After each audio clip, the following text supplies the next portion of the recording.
Okay, I've got another logically completes the text or inference question. Let's read it. In a study of the cognitive abilities of white-faced capuchin monkeys, Cebus imitator, researchers neglected to control for the physical difficulty of the task they used to evaluate the monkeys. The cognitive abilities of the monkeys given problems requiring little dexterity, such as sliding a panel to retrieve food, were judged by the same criteria as were those of monkeys given physically demanding problems, such as unscrewing a bottle and inserting a straw. Okay, so what's the issue here? The problem is that things that weren't physically demanding and didn't require dexterity, they could do. So they thought, oh, the monkeys are smart. And then they gave them other tasks that were hard for them to do physically. And they thought, oh, the monkeys are not that smart. But that's wrong. The monkeys are just not able to do that physically. They could have been smart enough to do it. So given that, let's read the premise. The results of the study, therefore, we can conclude, show that monkeys may be smarter than physical tasks suggest. Okay, let's see if we find an answer choice that matches that. A, could suggest that there are differences in cognitive ability among the monkeys, even though such differences may not actually exist. No, it was the idea that they thought there were differences in cognitive abilities, and there might not be because of the physical differences. B, the results of the study, therefore, are useful for identifying tasks that the monkeys lack the cognitive capacity to perform, but not for identifying tasks the monkey... No, that's not it at all. It's nothing about the cognitive capacity. It's the physical limitations that are causing the problems. C, therefore, should not be taken as indicative of the cognitive abilities of any monkey species other than C imitator. No, unless C imitator was the only one evaluated on low dexterous tasks. Was those monkeys given, so I'm probably going to throw this out because it's not quite the right idea, but there might be a weird limitation that only Cebus imitator was given the easy physical task. So let's just check D. The study shows, therefore, reveal more about the monkey's cognitive abilities when solving artificial problems than when solving problems in the wild. No, it's not about artificial versus in the wild. So the results should not be taken as indicative of the cognitive abilities. That part is right, even though there are physical differences of any monkey species other than C imitator. So C imitator is the only one given the easy task. So, in the study of the cognitive abilities of white-faced capuchin monkeys, researchers neglected control for the physical difficulty of the task. The cognitive abilities of monkeys given problems requiring little dexterity, such as sliding a panel, were judged by the same criteria as those of the monkeys that were given physically demanding problems, such as unscrewing a bottle. The results of the study, therefore, suggest that should not be taken as indicative of cognitive abilities of any monkey species other. Well, C imitator is the only monkey studied here. So not my guessed answer, but that might be true. I just want to go check A and B are wrong. Could suggest that there are differences in cognitive ability among the monkeys, even though such differences may not actually exist. The results of the study, therefore, could suggest that there are differences in cognitive ability. Yes, a hard task, you think they're stupid. An easy task, you think they're smart. Among the monkeys, suggesting there are differences, not actually are differences, even though such differences may not exist. Yeah, they might just be equally smart. Some were given harder tasks. C is not right. I go back on A. Not sure exactly what I said for A, but I would not cross that out. The correct answer is definitely A. It suggests there are differences, but those differences are not due to cognitive ability. They're due to the physical tasks or non-physical difficulty of the tasks. So there really is no cognitive difference as a result. A is the correct answer here.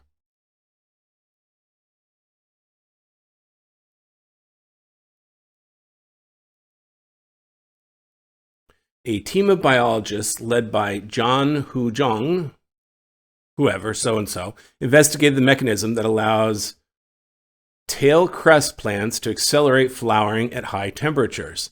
They replaced the protein ELF3 in the plants with a similar protein in another species, stiff brome, that, unlike tail cress or whatever the name is of the plant, displays no acceleration flowering with increased temperature. Okay, so we had one plant that has ELF3 in it. It flowers quickly at high temperatures. They replaced that ELF3 with a protein in a different plant that doesn't flower at high temperatures.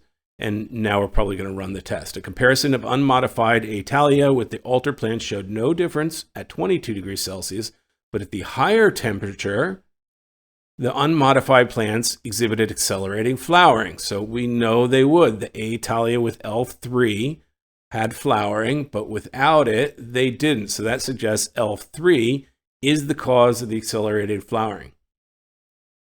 ELF3 is the cause. Okay. A, temperature-sensitive accelerated flowering is unique to A. thaliana. Well, we don't know that. We have no idea. We didn't see any other examples in here, so we can't conclude that. B, A. thaliana increases ELF3 production as temperatures rise. No, there's no suggestion of that. Nothing that says it increases. Either it has it or it doesn't, according to the text. ELF3 enables A. thaliana to respond to increased temperatures. Yeah, it suggests ELF3 is the cause of the accelerated flowering at higher temperatures. This looks good. Let's just check D. Temperatures of at least 22 degrees? No, that's too extreme. That's sort of setting a threshold that we don't know anything about. Nothing suggests that 22 is a cutoff. C is the right answer.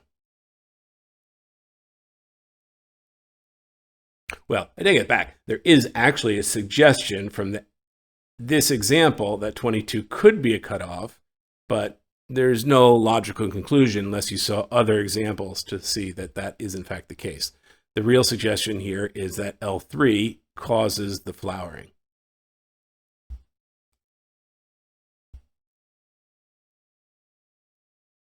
A heliograph is a semaphore device used for sending optical communications, usually in the form of Morse code.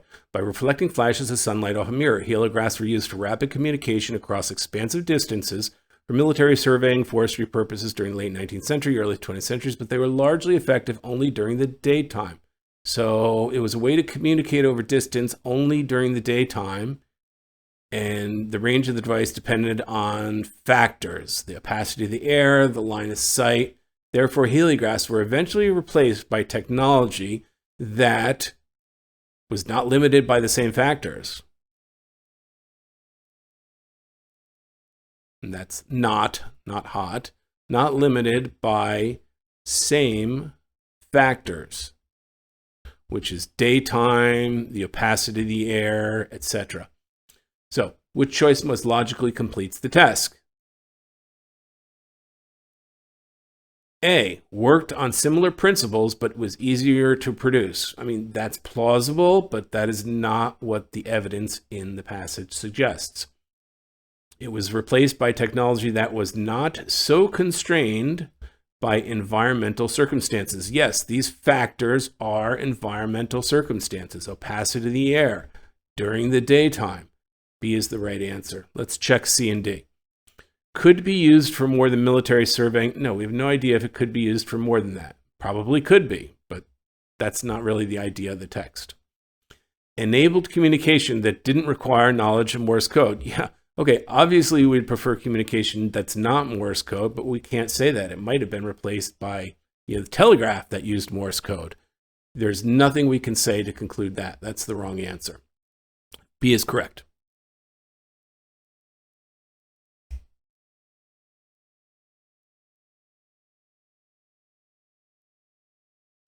Ancestral Puebloans, the civilization from which present-day Pueblo tribes descended, emerged as early as 1500 BC in an area of what is now the southwestern U.S. and dispersed suddenly in the late 1200s, abandoning established villages with systems of farming crops and turkeys. Recent analysis comparing turkey remains at Mesa Verde, one such village in southern Colorado, to samples from modern-day turkey populations in the Rio Grande Valley of north-central New Mexico determined that the latter birds, that is the modern North Central Valley, New Mexico, descended in part from turkeys cultivated at Mesa Verde. So these turkeys, 2,000 plus years later, or today, actually descended from those birds, over 500 years before, if not 1,000 plus, with shared genetic markers appearing only after 1280. Okay, so they descended from birds that were after 1280. Thus, researchers concluded that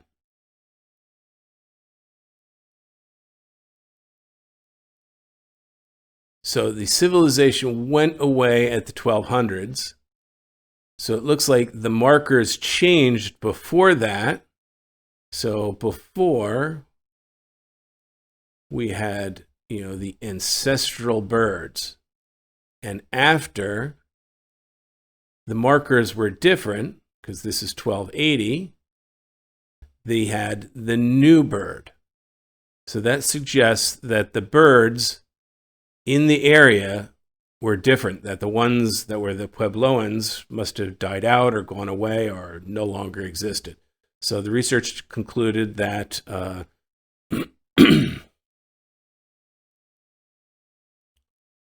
old birds disappeared somehow.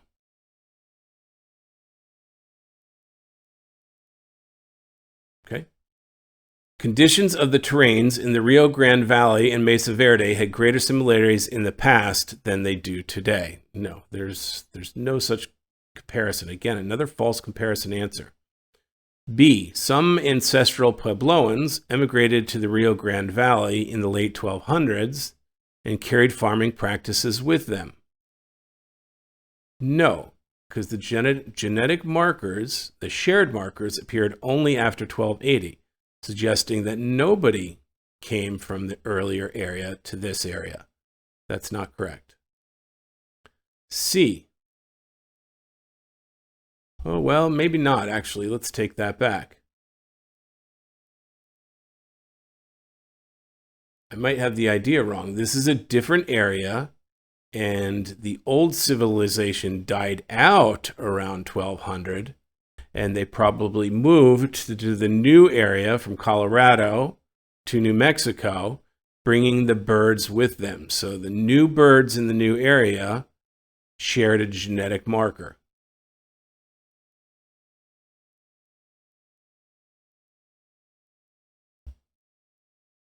From the birds before at the Mesa Verde.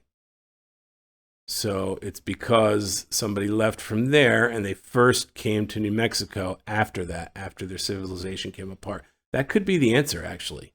Let's check C and D. Indigenous peoples living in the Rio Grande Valley primarily planted crops and did not... No, there's no comparison of crops versus turkey. That's not the idea here. D, the ancestral Pueblans of Mesa Verde likely adopted the farming practices. The farming practices? No, this is about raising your turkeys and relationship between turkeys. So I don't think that's going to be right. We're not drawing a conclusion on that. I think B is right. So the idea is we had an old bird in this civilization, this Puebloan civilization from 1500 BC to 1200 AD or CE, and then it disappeared.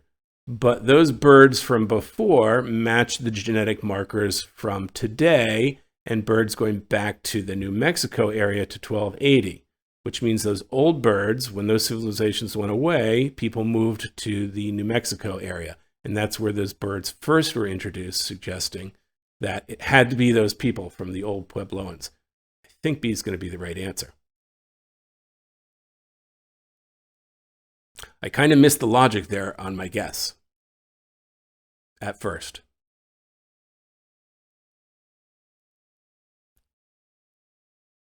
Next, birds of many species ingest foods containing carotenoids, pigmented molecules that are converted into feather coloration. Coloration tends to be especially saturated in male birds' feathers, and because carotenoids also confer health benefits, the deeply saturated colors generally serve to communicate what is known as an honest signal of a bird's overall fitness to potential mates. Okay, so color equals health, which may attract other mates and things like that. Just like today we might, be physically fit, white teeth, good hair, muscles attract a mate. Okay.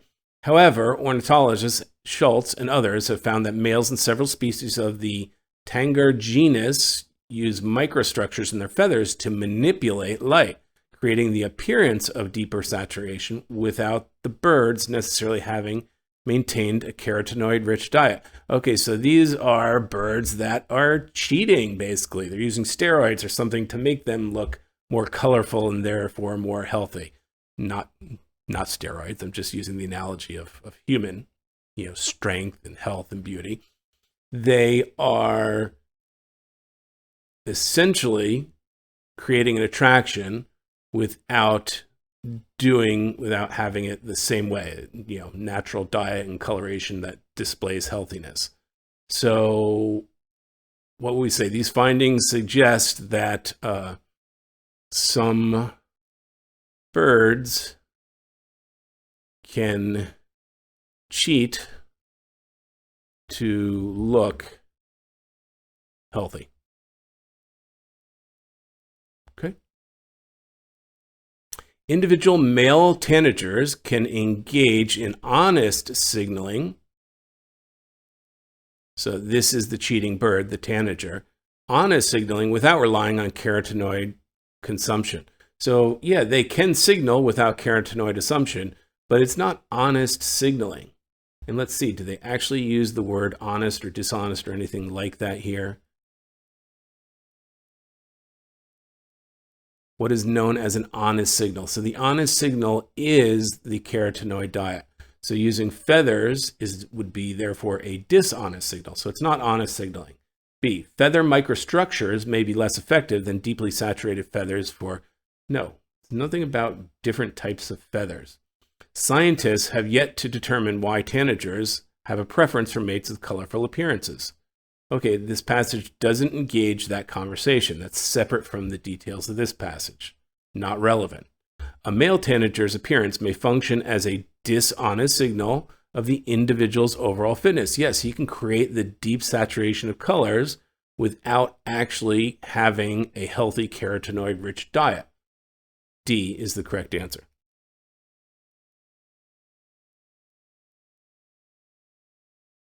Among social animals that care for their young, such as chickens, macaque, monkeys, and humans, newborns appear to show that an innate attraction to faces and face-like stimuli. Versace and her colleagues used an image of 3 black dots arranged in the shape of eyes, a nose, and a mouth. Eyes, a nose, or mouth. I don't know how the dot is a mouth, but so be it. To test whether this trait also occurs in testudo tortoises, which live alone and do not engage in parental care. So these are monkeys, humans that essentially are social animals, and we're looking at tortoises that are not. They live alone. They found that tortoise hatchlings, who are shown this face, or the model of a face, showed a significant preference for the image. This is our premise. What does that conclude? Well, that would conclude even non-social animals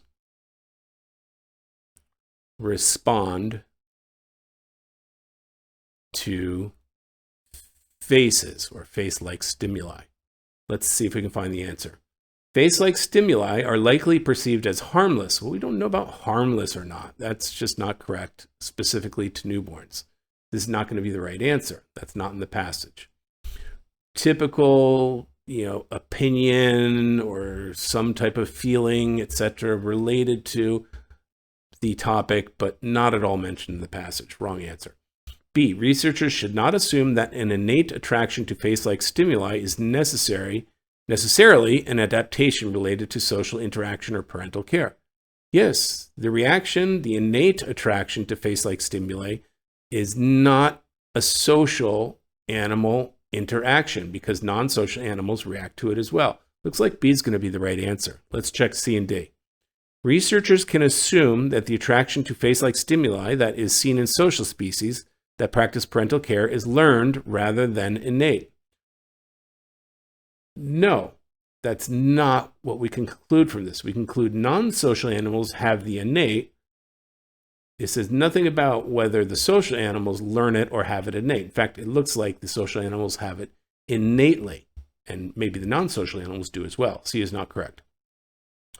D, newly hatched testudo tortoises show a stronger preference for face-like stimuli than adult. Again, this is a typical false comparison. There are often false comparison answers in the text, and that is not something we can conclude, one versus the other. B is the correct answer. Researchers should not assume that an innate attraction to stimuli or face-like stimuli is an adaptation related to social interaction. By these examples, it's shown in a non-social tortoise as well. Aerogels are highly porous foams consisting mainly of tiny air pockets within a solidified gel. These lightweight materials are often applied to spacecraft and other equipment required to withstand extreme conditions, as they provide excellent insulation despite typically being brittle. Here's the problem, they're brittle and eventually fracture due to degradation and heat. Now, this researcher and colleagues developed an aerogel with uniquely flexible properties. So now we have something different. Unlike other aerogels, Duan's team contracts rather than expands when heated and fully recovers after compressing to just 5% of its original volume, suggesting that, okay, so this is flexible, which suggests it does not crack or act like a brittle object that cannot expand and contract with heat. So that suggests that the new gel won't break or crack. So let's see what answer choice matches that. A, the aerogel's remarkable flexibility results from its higher proportion of air pockets. No, it doesn't say why it's more flexible. It just is more flexible. B, the aerogel's overall strength is greater than that of insulators, but its ability to withstand exposure to intense heat is lower. No, we don't know that. There's no comparison of strength here. We have no idea. Okay. C, the aerogel will be more effective as an insulator for uses that involve gradual temperature shifts. Again, I don't know an intense versus a gradual temperature shift, how it will react. That's not in the passage. D, the aerogel will be less prone to the structural weakness, yes, that ultimately causes most other aerogels to break down. Yes, compared to the old aerogel, which is brittle, this one will be flexible and not break down or display structural weakness. This is an unusual case where a comparison is the right answer, okay? We do have a false comparison in here as well, as we often do, but D will be the correct answer.